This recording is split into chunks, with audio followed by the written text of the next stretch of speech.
Today we're going to talk about tactics, analysis and sharpness. Now we will be going on to tactics and analysis more later in the course when we get into greater detail on C from cap checks and captures and forcing moves. But for today I just want to outline the difference, how I see it, between tactics, analysis and sharpness. So tactics, I think really we can see as common themes such as pins, forks, skewers, x-rays, reloaders. There's various things that have been given names and been categorized as a particular theme, and there's various good books on them. I've got a book here called Understanding Chess Tactics, which is a very good book which really categorizes these various themes, and it's got some wonderful examples. So that's how I would really think of tactics. Analysis, of course you have to analyze when you're doing tactics, but analysis can apply to positions that aren't tactical as well. If it's a very strategical position, you still have to analyze to make sure you implement your strategic theme in the most effective way. So distinction there between tactics and analysis. I think analysis is more general than tactics. Can be have many specific themes.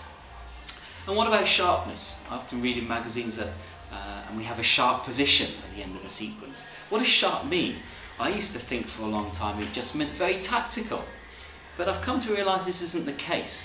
I suppose tactical positions do lend themselves more to being sharp, but I think sharpness really means a position is sharp. It means that any mistake, slight mistake, could be critical to the assessment of the position, and even a single mistake could lead to a loss, for example. And even if a position isn't tactical, even if it's very strategical, an error, one single error could be critical. And I think this is what sharpness is referring to. It's taken me a while to notice this, but that's what I believe it refers to when you see this in magazines. So don't take my word for it. Next time you're reading a magazine and you see the comment, this is a sharp position, see what you think. Is it really that tactical? Or is it more so that, not necessarily tactical, but any error could be critical? So, tactics, analysis and sharpness. Today, the exercise is to, take this position I've got on the wall, this rather unusual position. Rather unusual because there's only one king. I've got the three white kingside pieces here, bishop, knight and rook, and I've got the lone king. They're all on their starting squares. And just take this position and play it against a friend or your computer. Or if you can't do that, just analyse it yourself and see how quickly and efficiently these three pieces can bring checkmate on the lone black king. Normally, three pieces against the black king, and it's over if the black king has no defenders.